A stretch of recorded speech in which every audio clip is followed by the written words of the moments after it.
दोस्तों, स्वागत है आपका आरके फिल्म स्टोरी चैनल पे, जहां आज की कहानी में आप देखेंगे टेक्नोलॉजी ने दुनिया को बदल दिया है। इंसान अपने शरीर के किसी पार्ट के खराब होने पर रोबोटिक टेक्नोलॉजी द्वारा चेंज करा सकता है, फिर चाहे वह शरीर का कोई भी अंग हो। और यही वजह है कि दुनिया दो हिस्सों में बंट चुकी है। एक तरफ अमीर लोग टेक्नोलॉजी का इस्तेमाल करते हैं और दूसरी तरफ गरीब लोग जो टेक्नोलॉजी का बहिष्कार कर रहे होते हैं, क्योंकि उनको लगता है कि बढ़ती टेक्नोलॉजी मानवता के लिए खतरा है। तो दोस्तों, फिल्म की शुरुआत होती है और हम देखते हैं एक लैब को, जहां पर एक टॉप सीक्रेट एक्सपेरिमेंट चल रहा था। इस लैब के अंदर इंसान का दिमाग एक रोबोट की बॉडी में डाला जा रहा था, जो कि बहुत ही ज्यादा एडवांस टेक्नोलॉजी है। रोबोट के अंदर दिमाग डालने के बाद यह ठीक उसी तरह से काम करता है जिस तरह से इंसान की बॉडी काम करती है, और इसी वजह से इसके अंदर फीलिंग्स भी डेवलप हो जाती है। और यह सबसे पहला एक्सपेरिमेंट एक लड़की पर किया जाता है। इसका नाम मीरा था और यह मिशन पूरी तरह से कामयाब हो गया था। मीरा होश में आते ही पूछती है, मैं कौन हूं? तो डॉक्टर ओलेट बताती है, तुम एक बोट में थी और तुम पर एक आतंकवादी हमला हुआ था जिसमें तुम्हारे पेरेंट्स मारे गए थे और तुम्हारी फैमिली में तुम्हारे अलावा कोई नहीं बचा था।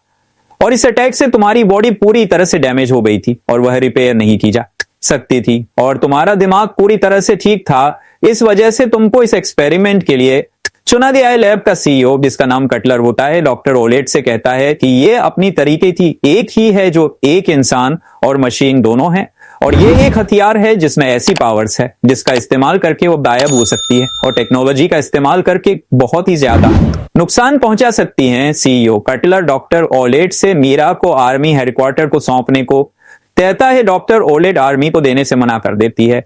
इसके बाद हम देखते हैं कि एक साल बाद का वक्त दिखाया जाता है, जहां जापान के एक शहर का वह हिस्सा जहां टेक्नोलॉजी कितनी आगे बढ़ गई है, और मीरा ने आर्मी से ट्रेनिंग लेने के बाद एक मेजर की रैंक हासिल करी है, और काउंटर टेररिज्म ब्यूरो के अंदर इसको पोस्ट कर दिया जाता है, जिसमें ब्यूरो द्वारा कोई भी अटैक होने से पहले ही उसे रोक दिया जाता है। अब हम देखते हैं कि मीरा किलेन एक बिल्डिंग पर खड़ी होकर पूरी सिटी को स्कैन कर रही थी, ताकि यह पता लगा सके कि कहीं पर कोई इनलीगल एक्टिविटीज तो नहीं चल रही। और हम देखते हैं कि मीरा को पता लगता है कि एक इनलीगल एक्टिविटी की जा रही है, जिसमें एक कंप्यूटर को हैक करके उसका डाटा ट्रांसफर किया जा रहा है। हम देखते हैं सामने वाली बिल्डिंग के अंदर लैब के कुछ साइंटिस्ट और अफ्रीकन कंट्रीज से आए कुछ लोग एक सीक्रेट मीटिंग कर रहे थे।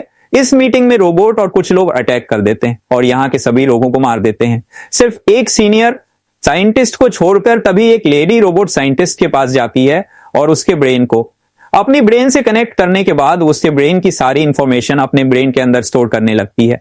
यह देखने के बाद मेजर मीरा किलेन उन लोगों को बचाने के लिए बिल्डिंग के ऊपर से जंप करके वहां पर पहुंच जाती है और रोबोट से फाइट करने लगती है। लेडी रोबोट साइंटिस्ट के ब्रेन से इंफॉर्मेशन निकाल चुकी थी और मेजर लेडी रोबोट को पिस्टल से गोली मारती है और पूछती है, किसने भेजा है तुम्हें? जहां पर वो फीमेल रोबोट मरने से पहले कहती है, हंका रोबोटिक से हाथ मिलाओ नहीं तो मारे जाओ। और वहां पर मेजर मीरा किलेन का आर्मी दोस्त बात आ जाता है। फिर हम देखते हैं आर्मी चीफ एक इमरजेंसी मीटिंग बुलाता है और इस घटना की पूरी इंफॉर्मेशन लेता है और बोलता है कि तुम सब पता करो उस लेडी रोबोट ने उस साइंटिस्ट के ब्रेन से क्या क्या जानकारी ली। मेजर और उसका दोस्त बातों अपने पास्ट के बारे में कुछ बातें करते हैं। मेजर मीरा किलेन कहती है, मुझे अपना पास्ट याद नहीं, और लैब मैं अपनी चोट का इलाज कराने आ जाती है, जहां वो डॉक्टर ओलेट से बताती है कि मुझे कुछ गिलीच आ रही हैं, और लैब ने उस जगह पहुंचती है जहां पर उस लेडी रोबोट पर इन्वेस्टिगेशन किया जा रहा था, और साइंटिस्ट टार्लिन से पूछती है कि कितना टाइम लगेगा इसके तित्ता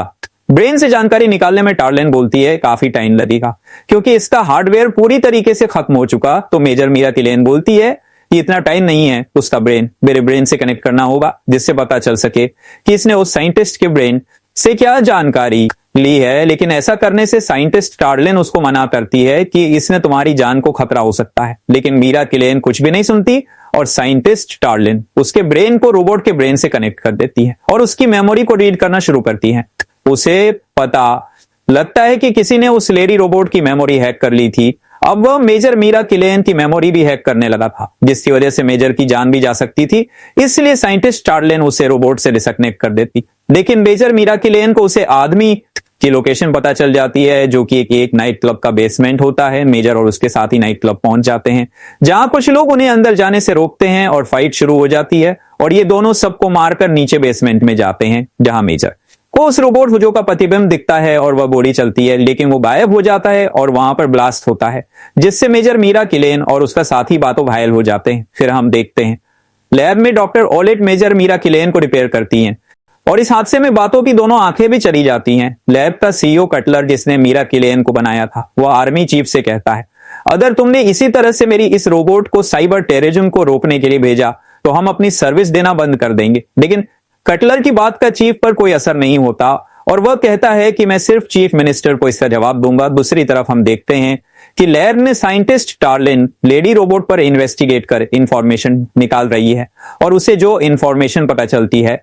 उसे जानकर वह शॉक हो जाती है और इससे पहले कि वह रोबोट से और भी ज्यादा जानकारी ले पाती वहां पर रोबोट हुजो आ जाता है और साइंटिस्ट टार्लिन को मार देता है। थोड़ी देर बाद वहां पर आर्मी और मेजर मीरा किलेन पहुंच जाते हैं, जहां पर मीरा किलेन को साइंटिस्ट टार्लिन के हाथ में हार्ड डिस्क दिखती है जो साइंटिस्ट टार्लिन ने छुपा ली थी। मीरा किलेन हार्ड ड्राइव को चेक करती है, उसे पता लगता है कि साइंटिस्ट टार्लिन ने जो इंफॉर्मेशन हार्ड ड्राइव में इकट्ठा की थी उसमें उन सभी लोगों की डिटेल्स थी जिसको हैकर ने किसी ना किसी तरीके से मारा था। इसी के साथ साथ उसको यह भी पता लगता है कि उसका नेक्स्ट टारगेट डॉक्टर ओलेट है।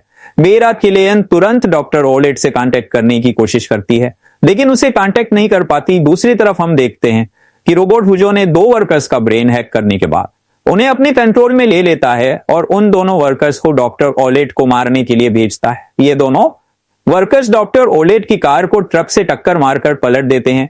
इससे पहले कि यह वर्कर्स डॉक्टर ओलेट को मार पाते तभी वहां पर मेजर मीरा किलेन और साथी बातों आ जाते हैं और इन सभी के बीच में फाइट शुरू हो जाती है। दोनों मिलकर डॉक्टर ओलेट की जान बचा देते हैं और एक वर्कर्स को भी अरेस्ट कर लेते हैं ताकि इसे इन्वेस्टिगेट किया जा सके। यहां पर हम देखते हैं कि हुजो दोबारा से उस वर्कर के ब्रेन से एक्टिव होता है और उस वर्कर के थ्रू मीरा किलेन से बात कर रहा होता है और बाकी के लोग उस सिग्नल को ट्रेस कर रहे होते हैं जिसके जरिए हुजो इस वर्कर को कंट्रोल कर रहा था। थोड़ी देर में सिग्नल ट्रेस हो जाता है और उसकी लोकेशन का पता चल जाता है। इधर वर्कर सुसाइड कर लेता है।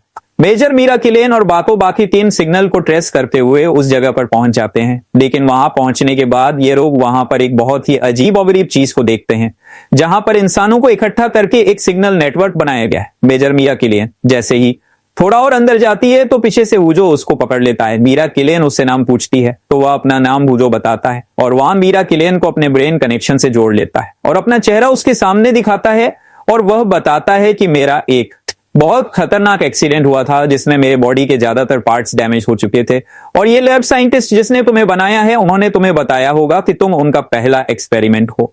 उन लोगों ने तुमसे भी पहले कई एक्सपेरिमेंट किए हैं जो कि पूरी तरह से फेल हो गए थे और जिसमें कई लोगों की जान भी चली गई थी। इन लैब साइंटिस्ट ने मेरी बॉडी पर भी अजीबोगरीब एक्सपेरिमेंट करना शुरू कर दी जो पूरी तरह से इनलीगल थे। मीरा किलेन से यह बात छुपाई गई थी कि इस एक्सपेरिमेंट को सक्सेसफुल बनाने के लिए सैकड़ों जानी जा चुकी है। जिस लैब के अंदर तुम्हें बनाया गया है उसी लैब के अंदर मेरे ऊपर भी एक्सपेरिमेंट किया गया था और मेरी इजाजत के बगैर ही मेरा दिमाग निकालकर एक दूसरे रोबोटिक बॉडी के अंदर डाला गया।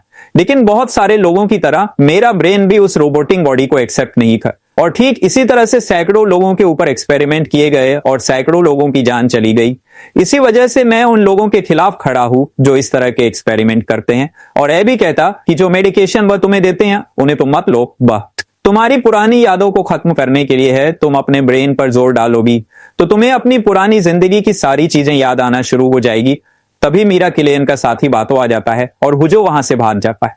मीरा किलेन डॉक्टर ओलेट में उससे पूछती है, क्या तुम और लोगों के ऊपर भी इसी तरह के एक्सपेरिमेंट करती हो जिस तरह से मेरे ऊपर एक्सपेरिमेंट किया और इन एक्सपेरिमेंट्स में बहुत लोगों की जान चली गई। मीरा किलेन को इतनी ज्यादा गुस्से में देखने के बाद डॉक्टर ओलेट सब चीजें एक्सेप्ट कर लेती है कि तुम्हें बनाने से पहले बहुत सारे लोगों की जान चली गई। इसी के साथ डॉक्टर उसको यह भी बताती है कि यह मैं अपनी मर्जी से नहीं बल्कि उस लैब के सीईओ पेटलर के ऑर्डर के मुताबिक काम करती थी क्योंकि मिस्टर पेटलर तुम्हें फौज में लड़ाई के लिए इस्तेमाल करना चाहते थे। और इन दोनों की बातें सीईओ पेटलर सुन लेता है। मीरा किलेन लैब से निकलकर बाहर आती है लेकिन उसको चारों तरफ से सिक्योरिटी घेर लेती है और उसे पकड़कर लैब में लाया जाता है। 60 डॉक्टर ओलेट को भी इस लैब के सीईओ कटलर के पास लेकर आया जाता है जहां पर पेटलर डॉक्टर ओलेट से कहता है कि अब ये सभी चीजें जान चुकी है तो तुम्हें इसे टर्मिनेट करना होगा, मतलब मारना होगा। लेकिन वो डॉक्टर ऐसा नहीं करती और चुपके से उसकी असली मेमोरी कार्ड उसे दे देती है और उसको भगाने में मदद करती है। सीईओ पेटलर गुस्से में डॉक्टर ओलेट को गोली मार देता है और उसके खून का इल्जाम मेजर मीरा किलेन पर लगा देता है और यही बात आर्मी के चीफ को बताता है कि मीरा किलेन ने डॉक्टर ओलेट को मार डाला है और उसे देखते ही डिस्ट्रॉय कर दिया दूसरी तरफ हम देखते हैं कि मीरा किलेन डॉक्टर ऑलेट के दिए उस एड्रेस पर पहुंच जाती है जहां पर उसे एक बूढ़ी औरत नजर आती है। यह औरत मीरा किलेन को बताती है कि मेरी एक बेटी हुआ करती थी, वह घर से भागकर अपनी जिंदगी अपने तरीके से जीना चाहती थी, अपने दोस्तों के साथ घूमती रहती थी। एक दिन घर पर पुलिस आई और वह घर से भाग गई थी। हमने उसे रोकने की बहुत कोशिश की लेकिन वह नहीं रुकी। कुछ समय बाद पता चला कि उसने सुसाइड कर लिया। बूढ़ी औरत भावुक हो जाती है और यह बूढ़ी औरत ही मीरा किलेन की मां थी। असल सच्चाई यह थी कि उसे पुलिस नहीं बल्कि लैब के सीईओ पेटलर ने अगवा कर लिया था और उसका दिमाग निकालकर एक रोबोट के अंदर डाल दिया। उसके ऊपर तरह तरह के एक्सपेरिमेंट किए गए और उसकी मां को यह बताया कि पुलिस ने उसको अरेस्ट किया था और डर की वजह से उसकी बेटी ने सुसाइड कर लिया। यह जानने के बाद मीरा किलेन डिसाइड करती है कि वह लैब के हर एक उस इंसान से बदला लेगी जो उनकी मदद करता है। यहां से वह चली जाती है। इसके बाद वह आर्मी चीफ से कांटेक्ट करती है और सारी कहानी बताती है। आर्मी चीफ सबूत मांगता है और कहता है कटलर ने जो किया उसकी रिस्पांसिबिलिटी उसको लेनी होगी। मैं प्रेसिडेंट से मिलने जा रहा हूं, तुम सबूत इकट्ठा करो। उधर कटलर इन दोनों की बातें किसी डिवाइस की मदद से सुन रहा होता है और उनकी बातों को सुनकर बहुत ज्यादा परेशान हो जाता है और आर्मी चीफ को मारने के लिए कुछ गुंडे भेजता है जो आर्मी चीफ के हाथों मारे जाते हैं और कुछ गुंडे बातों और दूसरे आर्मी अफसर को मारने के लिए भी भेजता है जो किसी तरह अपनी जान बचा लेते हैं। दूसरी तरफ हम देखते हैं कि मीरा किलेन को अपनी ओल्ड मेमोरीज याद आने लगती है कि आखिर वह कौन है, उससे फ्रेंड्स कौन है और उसको यही याद आ जाता है जो घर उसको जला हुआ अपने सपनों में दिखता था। वह किसका था, वह उस जलते हुए घर के पास जाती है।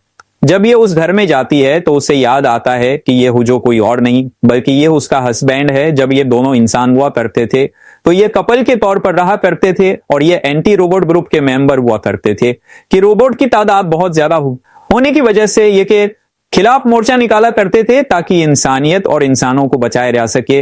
और रिसेंट रिपोर्ट ग्रुप की मीटिंग इसी घर में होने वाली थी लेकिन इसका पता लैब के सीईओ पेटलर को पता चल चुका था कि यहां पर एंटी रोबोट मिशन की मीटिंग होने वाली थी, जिसकी वजह से उसके ऑर्डर पर ही इस घर को जलाकर राख कर दिया जाता है और इस घर के अंदर जितने भी ग्रुप मेंबर्स मौजूद थे उनको किडनैप कर उस लैब के अंदर लेकर जाया गया था और उनके ऊपर एक्सपेरिमेंट किए गए। ये सारी बातें मीरा किलेन को अच्छी तरह से याद आ जाती है और थोड़ी ही देर में वहां पर हुजो आ जाता है। ये सब बातें सीईओ पेटलर भी जान चुका था कि मीरा किलेन को अपनी पुरानी यादें याद आ चुकी है और पेटलर उन दोनों को मारने के लिए स्पाइडर रोबोट बेचता है। उन दोनों पर गोलियां चलाने लगता है जिससे दोनों बचने की कोशिश करते हैं, जहां पर हुजो बुरी तरह से घायल हो जाता है और पेटलर उसको मारने ही वाला होता है। तभी मीरा किलेन मलबे से बाहर आ जाती है और स्पाइडरमैन रोबोट की मोटर को और उसके कंट्रोल को पूरी तरह से डैमेज कर देती है जिसकी वजह से उसके दोनों हाथ बुरी तरह से फ्रैक्चर हो जाते हैं।